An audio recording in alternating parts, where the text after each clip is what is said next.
As the world struggles to cope with the unprecedented challenges caused by the climate crisis, forests play an increasingly important role in the equation, offering both carbon storage and tremendous opportunities to replace fossil-based raw materials.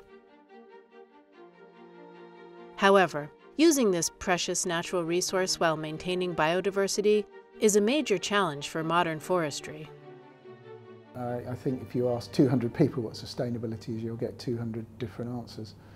We know what a sustainable yield is if we take a sustainable yield from a forest, or we take it from a farm, or we take it from a fishing ground.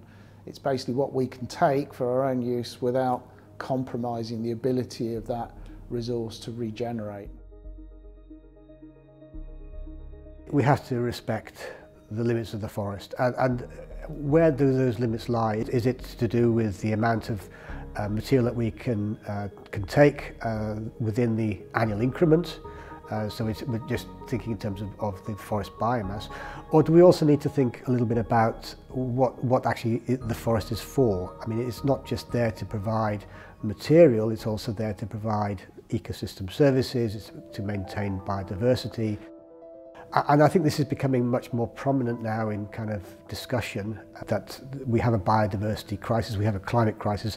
Okay, what on earth do we do with these? We have to look at it in a very systemic way.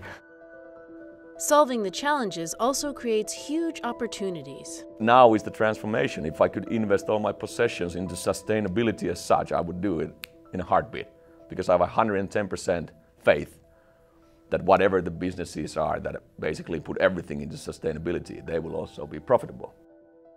The Finnish forests have undergone massive changes over the past 200 years.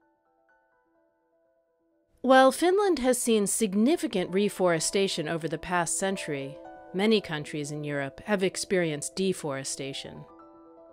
I come from the UK, where we had a pretty bad track record when it came to forests. I think we got our forest cover down to maybe 5%, maybe less of the whole land mass. I think we're up a bit higher now. And that's basically because we didn't value the forests, and they're not really part of our culture. And also I think we industrialised pretty early on. And it was all about productivity, and a forested piece of land we're just seeing as being a wasted piece of land. Today, more than 75% of Finland is covered in forest, making it one of the most forested countries in the world. Finland hosts more than 30 billion trees, and the forest growth rate is estimated to be 103 million cubic meters a year. Annually, 75% of this total growth is harvested. Forests play an important role in Finland's economy. The sector offers annually 66,000 jobs and 4.3% of our GNP. Almost 3 million hectares of Finland's forest are protected. This equals 13% of the forest area. The majority of that is fully outside any forestry measures. When used wisely, forests act as a carbon sink, a source of raw materials to replace fossil resources, and as valuable habitats for countless species. But in order to make the best possible science-based decisions, we need accurate forest data. Forest data is really important when running sustainable forestry. Finnish National Forest Inventory is 100 years old. During that time, we have been able to get huge amount of exact data from our forests, and that has been helping us to develop our forestry so that we are utilizing the opportunities of forests but not over-exploiting our resources. Satellite imagery we have been using already for decades. Nowadays we are using also LiDAR, photogrammetry and all kind of sensors to get more reliable information and data about forests. Researchers in Finland are combining expertise in forestry and geospatial technologies to develop tools and applications for forest data collection based on remote sensing and mobile laser scanning. These technologies can be used, for example, to detect the moisture change in individual trees, which in turn can help prevent massive spruce bark beetle attacks before it's too late. In addition to better risk assessment and prevention, the data acquired with these new technologies has enabled researchers to show that the shape and growth of the tree stems have altered in the boreal forests. This new information has a big impact on the mathematical models used for predictions in carbon sequestration. As global climate change and biodiversity loss accelerate, the sustainability of forest use is under constant review. Tuula Juske from the University of Helsinki has a long career in forest-related fields and has done extensive research on the potential of wood. Her approach is solution-oriented. We could harvest less and use more wood for added value purposes. So with less harvest, we could add more value for the harvested wood material. So I think these are going hand to hand, that if we can create more value of the harvested material, then we have more options to also leave areas of forests for that kind of management, which maintain the ecosystem services and also are good for the biodiversity. As 1 cubic meter of wood grows, it absorbs about a ton of carbon dioxide from the air. About half of the dry wood mass is carbon. Human-made wood products are estimated to contain about 1% of the amount of carbon stored in forests. One way of increasing the amount of carbon stored in wood products is to make them more long-lasting by improving recycling, reuse, and life cycle design. If we want to add value and also sustainability in the use of different bio-based renewable materials, we need to think already in the beginning of the designing process, the circularity, that how we can enhance the life cycle of the products. It's called like a circular by design principle, and also somehow develop those mechanisms, market mechanisms that support this kind of circular use.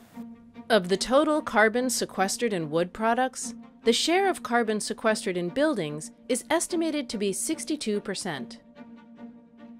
If 30–40% of the CO2 emissions, for example, come from the built environment, we need to find solutions how to make that more healthier. And once again, as we've seen in Denmark or in Netherlands or slowly in France and very slowly also in Finland, Sweden, UK, the legislation is the driving force.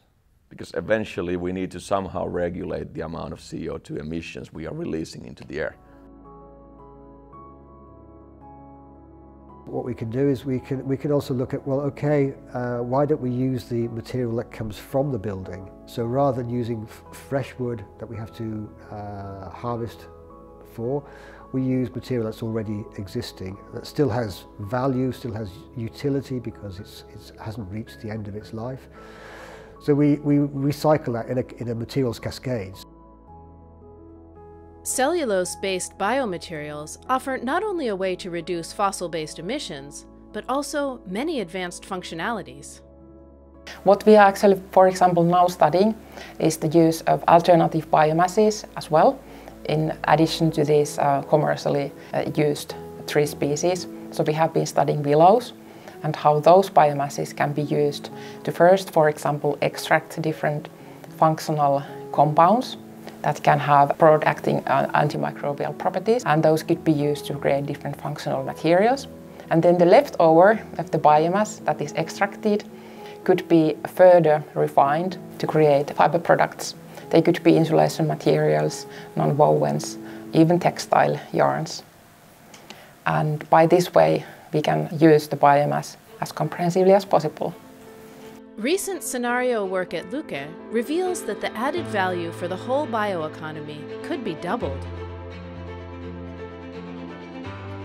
In the scenario, there were calculations where we, for example, took textile value chain as an example and calculated that how much it would require different investments to really start producing cellulose into textile yarn and further, even to consumer products. And another example was that the bioproducts from cellulose production, lignin, can be used for different products. So when we utilize these opportunities, make them to realize, we can achieve the targets of bioeconomy strategy, but it really requires a lot of investments.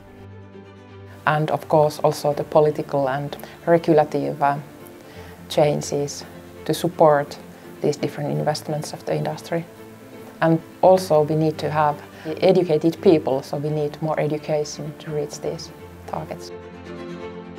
Wood can play a very significant role in making a transition from where we are today, which is a highly impactful sector, either into a much lower impact or even a positive impact. I think even that is possible if we were to go about it in the right way. So I think that in terms of addressing kind of global challenges, then understanding and studying about wood is actually a really, really important thing to do.